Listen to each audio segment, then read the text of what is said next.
Totoo ba na ang annulment sa simbahan ay kaparehas lamang ng diborsyo sa gobyerno? Og dinhi ning atong tulumanon, inyong masayran ang kamaturan ug unsa gayud ang tinuod nga panudlo sa atong simbahan. Buot sa Dios nga maluwas ang tanang tao ug may balon sa kamaturan. Kay sa kamaturan.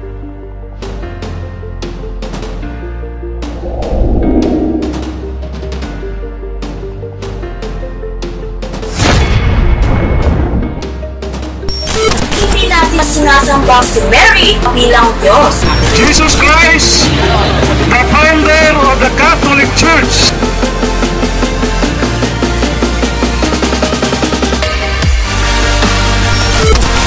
Kini inyong alagad si Brother Edgar Luna.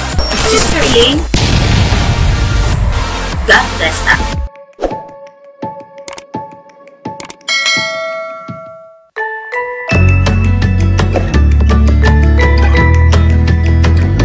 Sa ngalan ng Ama at ng Anak at ng Espiritu Santo. Amen. Magandang araw mga kapatid. Nandito naman tayo sa ating programa, Kay Unsabay Kamatuuran. Ang ating tatalakayin ngayon mga kapatid ay patungkol sa annulment at diborsyo. Ang sabi dito na totoo ba na ang annulment sa simbahan ay kaparehas lamang ng diborsyo sa gobyerno? Yun po ang tatalakayin natin mga kapatid. Bago pa ang lahat, kung hindi pa kayo nakasubscribe sa ating YouTube channel, please subscribe Edgar Logan channel. Like, comment, at share.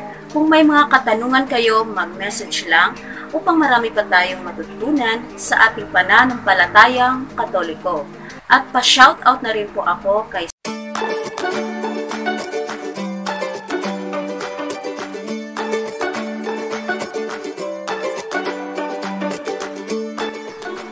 Maraming salamat, Sir, sa inyong pagsuporta sa ating programa Kay Unsabay Kamatuuran. Mga kapatid, tatalakay na natin ang patungkol sa annulment at diborsyo. Sabi dito na totoo ba na ang annulment sa simbahan ay kaparehas lamang ng diborsyo sa gobyerno? Mali itong pag-iisip mga kapatid. Ang diborsyo ay nagpuputol sa balido ng pag-aasawa, pero ang annulment ay nagdideklara na wala talagang pag-aasawang nangyayari. Ang pagkaiba ng dalawang ito ay nirespeto kahit sa batas sibil sa bawat bansa.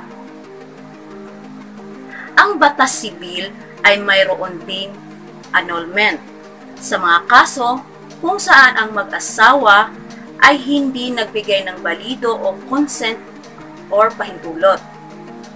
Halimbawa sa isang tao na lasing na sailor na nalalaman na lang niya na siya ay nag-asawa na nung nagbalik na ang kanyang tamang katinuan at hindi na siya lasing. Ang batas ay nagsasabi na hindi talaga siya nag-asawa dahil ang pag-aasawa ay kailangan ng knowing consent. Nalalaman ang pahintulot. Kung sobrang lasing ang isang tao ay hindi makakagawa nito. Dahil ang pahintulot ay kailangan ay nasa tamang katinuan.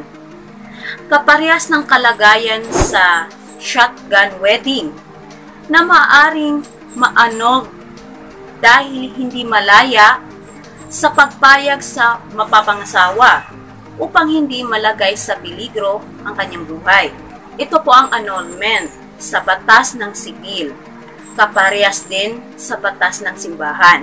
Upang ang pag-aasawa sa simbahan ay maging balido, kailangan ang lalaki at babae ay parehas na makapagbibigay ng pagpayag at pahintulot. Hindi balido ang pag-aasawa sa minor de edad. Para lamang ito sa mga may tamang gulang na.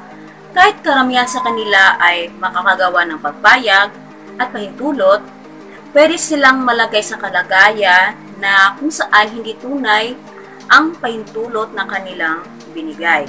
Dahil bata pa lamang sila at hindi pa matured. Halimbawa, ang pag-aasawa sa simbahan ay kailangan ng lifelong commitment na nagbubukas sa pagkakaroon ng mga anak. Kasali ito sa pagpayag sa sacramental at permanente na pag-aasawa. Kung isang ikakasal na at sasali sa seremonyas sa pag-asawa, pero hindi niya sadya ang pag-aasawa habang buhay. Nasa isip niya na bibigyan ko ito ng 5 taon, kung hindi ito matagumpay ay hiwalay ako. At tumanggi rin sa pagkakaroon ng mga anak.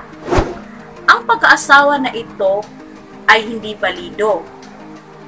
Simula't simula pa at kahit pa itinago ang kanyang intensyon o kahit pa nagtagumpay ang seremonyas sa pag-aasawa. Ang pag-aasawa na ito ay hindi balido. Ano ba ang paninindigan ng simbahan patungkol sa diborsyo? Para sa simbahan, ang diborsyo ang pagpuputol sa isang pagkabalido na sacramental na pag-aasawa. Ito ay hindi maaari.